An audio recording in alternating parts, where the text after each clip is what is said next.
हमारे तो कोलसिया में अपने गांव अपने कोलसिया में नेहरू की डाली के अंदर एक बच्चा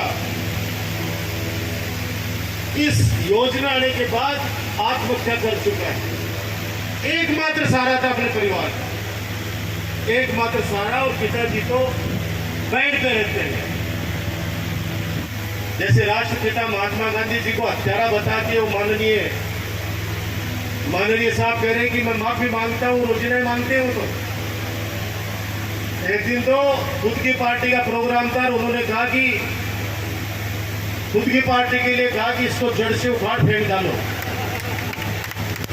वो पीछे जो बैठे थे वो सारे के सारे करने लगे, ये क्या बोल रहे हैं, बोला निकलो तो निकलो। अब यहाँ का महात्मा से हो गया का शब्द निकल जाए जनाब, बात सच में जाएगा कई बार। अभी तो सितंबर के अंदर ये फ्री, ये खाद्य सुरक्षा भी बंद होने वाली है, फ्री का राशन। उसके बाद अच्छे दिन आ जाएंगे। और दुख की बात है, आज तो बड़े बड़े खबरें छपी हुई है जयपुर में कि महात्मा गांधी जी, राष्ट्रपिता जी, आज उनको भी हत्यारा बता दिया गया। आज तो उनको भी हत्यारा बना दिया, पता नहीं क्या क्या किस किस को क्या क्या बताएंगे। एक वकील साहब ने तो कहा है, बहुत सीनियर है, उनका बहुत रेस्पेक्ट करता हूं, उन्होंने कहा कि विधायक की भूमिका संदिग्ध है। अरे भाई, मैं तो बीज खेत था, पूरा हो ही नहीं सकता। नंबर एक कहना चाहता हूं कि जिस इंसान की नीयत अच्छी है तो उसका नसीब कभी बुरा नहीं हो सकता, और नीयत और सोच अच्छी होनी चाहिए। बातें तो हर कोई अच्छी करता है, बातें तो हर कोई अच्छी करता है। राया था ना, नारे लगवाया करते थे, आवाज आती थी कि अच्छे दिन, पूरी जनता बोलती आएंगे। अब वो नारों दोबारा सुने थे?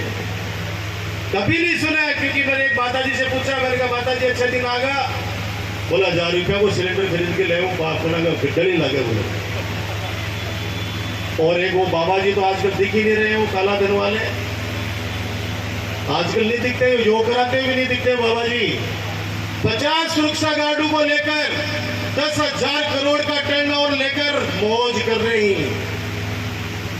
बाढ़ में जाए काड़ो धन, मैं तो हमेशा कह रहा हूँ कि धन भी कोई काड़ो है, जगागन धनु है ना, वो अलग ही चमके। धन कभी काला नहीं होता, काला होता है गरीबी, काली होती है बेरोजगारी, काली होती है भूखमरी। धन कभी काला नहीं होता। और मैं कहता हूं, एक ही बात इस बारे में खत्म करूंगा, जो ये इश्यू चल रहा है इसलिए कहना चाह रहा हूं कि मुझे हर किसी के सामने, मुझे हर किसी के सामने खुद को अच्छा साबित करने का शौक नहीं है।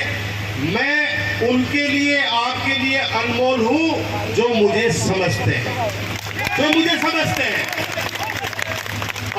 समझते हैं, मुझे उनकी परवाह करनी है। कम से कम नवलगढ़ में लोकतंत्र तो है कि नवलगढ़ नगर पालिका में मैंने कहा खुला मंच आ जाओ, हमसे सवाल कीजिए। गोविंद का सेठ के ट्रस्टी खुद आए यहाँ पे, सवाल को जवाब दो, ले लीजिए जवाब, कागज चाहिए कागजों से ले लीजिए, मौखिक लेना चाहते हो हमसे मौखिक लीजिए। और एक वकील साहब ने तो कहा है, बहुत सीनियर है, उनका बहुत रेस्पेक्ट करता हूं, उन्होंने कहा कि विधायक की भूमिका संदिग्ध है। अरे भाई, मैं तो बीज खेत था, ये योजना ही हम लेके आए। संदिग्ध किस बात की संदिग्ध तलाश कर रहे हो? हमारा सपना है कि नवलगढ़ के अंदर जिला अस्पताल बने, नवलगढ़ के अंदर मेडिकल कॉलेज बने। हमारा सपना था नवलगढ़ में सीवरेज आए, गांव-गांव में हॉस्पिटल और सड़कों का जाल बिछे। हमारा सपना था बाबा साहब भीमराव अम्बेडकर का छात्रावास बने। हमारा सपना था पीजी कॉलेज बने बच्चों के लिए। और हमारा सबका सपना था बेटियों के लिए अलग से महिला महाविद्यालय होना चाहिए। हमारा सपना था ITI कॉलेज खुलनी चाहिए। ये सपने हमने पूरे किए, और इन सपनों को पूरा करने में सबसे ज्यादा भूमिका, यानी 100 में से 99% भूमिका किसी की है, तो आप सब लोगों की है, नवलगढ़ की, मेरे छत्तीसगढ़ की जनता की। आरोप लगाना आसान है, सुन तो नहीं रहे, बोल तो नहीं रहे। कभी प्रेस कॉन्फ्रेंस करते हुए देखा है माननीय प्रधानमंत्री जी को? कभी नहीं देखा होगा। और कल परसों एक वीडियो देखा कि अगर बीच के अंदर फोटो शूट के अंदर कोई व्यक्ति आ गया और वो भी एक मेंबर ऑफ पार्लियामेंट, उसका किस तरह से अनादर कर दिया गया। कैबिनेट की मीटिंग के अंदर आज तक नवलगढ़ का कैबिनेट की मीटिंग के अंदर प्रतिनिधित्व हो रहा है। पिछले कार्यकाल में आवाज उठाते थे हम लोग, कोई मुख्यमंत्री जी बात रखते थे, हमारे से सुझाव लेते थे, हम सुझाव देते थे। केंद्रीय कैबिनेट की मीटिंग के अंदर सिर्फ आदेश सुनाए जाते हैं, बाकी हस्ताक्षर करा लिए जाते हैं। अरे जिस आदमी ने गरीबी नहीं देखी हो, जिस आदमी ने जमीन नहीं देखी हो, जिस आदमी को पता नहीं कि आम आदमी की तकलीफ क्या है, सैनिकों के लिए योजना बनाने वाले कौन लोग हैं, उनका पता करिए, आपको पता चल जाएगा। वो लोग हैं जो धरातल की बात को समझते नहीं। अब उनसे पूछा गया कि ये योजना क्यों लाए, पैसा नहीं है केंद्र सरकार के पास। अभी तो सितंबर के अंदर ये फ्री, ये खाद्य सुरक्षा भी बंद होने वाली है, फ्री का राशन, उसके बाद अच्छे दिन आ जाएंगे। मुंह से निकल गई कि 70 साल में कुछ नहीं हुआ, तो अब देखो क्या हो रहा है इस देश के अंदर, बहुत शानदार कार्य हो रहे। तो मैंने कहा कि ये कौन है, बोले मेरा बेटा। ये कौन है, बोले मेरा पोता। मैंने कहा अभी आप कह रहे थे कि मैं 100 रुपए लेके हैदराबाद आया था आज से 60 साल पहले, और आज 500 करोड़ का मेरा टर्नओवर है। तो मैंने कहा आपका पोता तो मानता नहीं है, आपका पोता नहीं मानता इस बात को कि आप 100 रुपए लेके आए थे। उस समय आप कह रहे हो कि मैं साइकिल पे चलता था, और आपका पोता किस चीज पे चलता है, बोले मर्सिडीज में। मैंने कहा असली तरक्की तो इसने की है। अरे साइकिल से आपका पोता मर्सिडीज गाड़ी पर आ गया 1 करोड़ की पे, तो उस साइकिल के संघर्ष को भूल जाओगे क्या आप? बोले नहीं भूलूंगा। तो मैंने कहा क्यों फालतू की बातें करोगे, 70 साल में कुछ नहीं हुआ। मैं कहता हूं कि मेरे नवलगढ़ में जो भी विधायक रहे अपने हैसियत के अनुसार सबने किया है। किसी ने 5वीं खोली, किसी ने उसको 8वीं कर दी, हमारा मौका मिला तो हमने उसको 12वीं कर दी। किसी ने 10 किलोमीटर सड़क बनाई, किसी ने 50 बनाई, हमारा मौका मिला आपके आशीर्वाद से तो 350 किलोमीटर सड़क बना रहे हैं। लेकिन सड़कें तो बनी है, जिसने जितना जितना कर सकते हैं सबने किया है। कौन नहीं चाहता कि हमारा नाम अमर हो। बहुत सौभाग्यशाली लोग होते हैं जिनको पंच बनाया जाता है, सरपंच बनाया जाता है, पार्षद बनाया जाता है, एमएलए एमपी बनाया जाता है। बहुत दुख की बात है, आज तो बड़े बड़े खबरें छपी हुई है जयपुर में कि महात्मा गांधी जी, राष्ट्रपिता जी, आज उनको भी हत्यारा बता दिया गया। आज तो उनको भी हत्यारा बना दिया, पता नहीं क्या क्या किस किस को क्या क्या बताएंगे। सब चीजें आपको सबको पता है कि अग्निपथ अग्निवीर योजना से राष्ट्र की सेना में जाने वाले हमारे युवा साथियों का जोश को इन्होंने समाप्त कर दिया है।